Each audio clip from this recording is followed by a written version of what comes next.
The light, it burns! Well, okay, it's not exactly night yet, but it will be someday.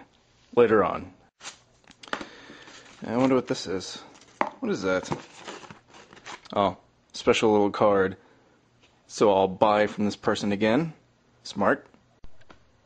As you all know, my tarantula Muffin of 6 years died not too long ago. I had him featured in another Nuke at Night, so you can go back, look at the Nuke at Nights to find him.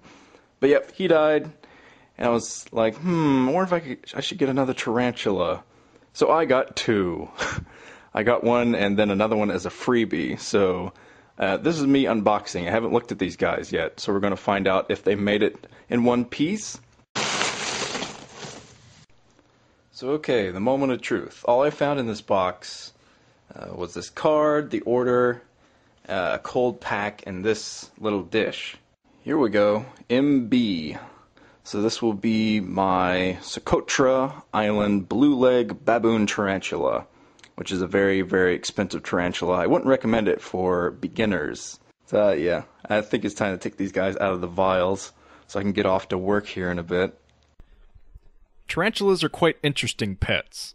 They can't give you everything you might want from a pet, like playing catch or snuggliness, but their food costs are minimal, they don't make noise, they have no smell, and you only have to clean up after them once a year.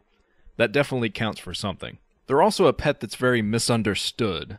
That's probably why I was drawn to them in the first place. Tarantulas are solitary animals that people generally avoid because they seem strange or possibly dangerous. It's pretty close to home for me. Although I won't go into my lifetime of social frustrations here, let's just say I can relate to the weird.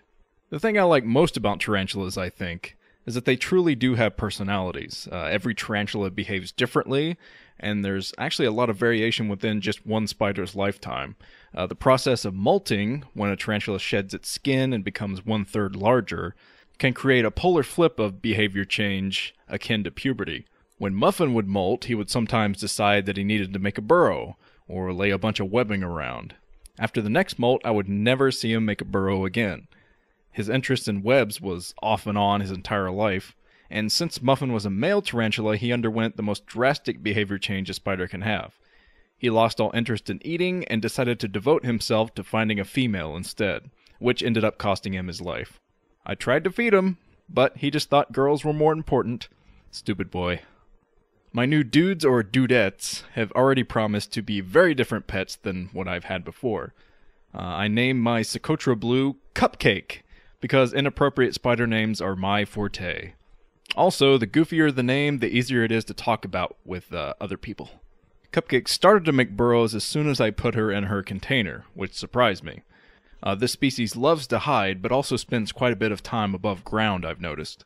I found a random object for her container, a quarter roll wrapper, and just put it in there for her to do whatever it is she wanted to do with it. She anchored the thing with web and built about 3 different burrows underneath. Like all baboon tarantulas, this species is defensive and has no qualms about biting. Socotra Blues are what's called an Old World tarantula. New World tarantulas have special hairs on their rumps that they kick out as a first line of defense.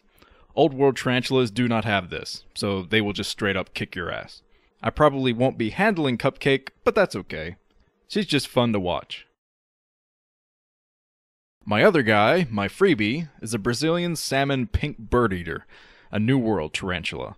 And of course I named him Pinky. He's ridiculously tiny at 1/4 of an inch, but if he makes it through a bunch of tough molts, he will eventually become very, very big. Pink bird eaters are the 3rd largest species of tarantula in the world. They can get about 8 to 10 inches in leg span as adults. The species is insatiable and will rarely turn down food. They're also very good at hunting down and catching prey, as I found out. He seems so tiny and fragile to me, though, so I hope he makes it to adulthood so he can scare the crap out of me with his 1-inch fang someday.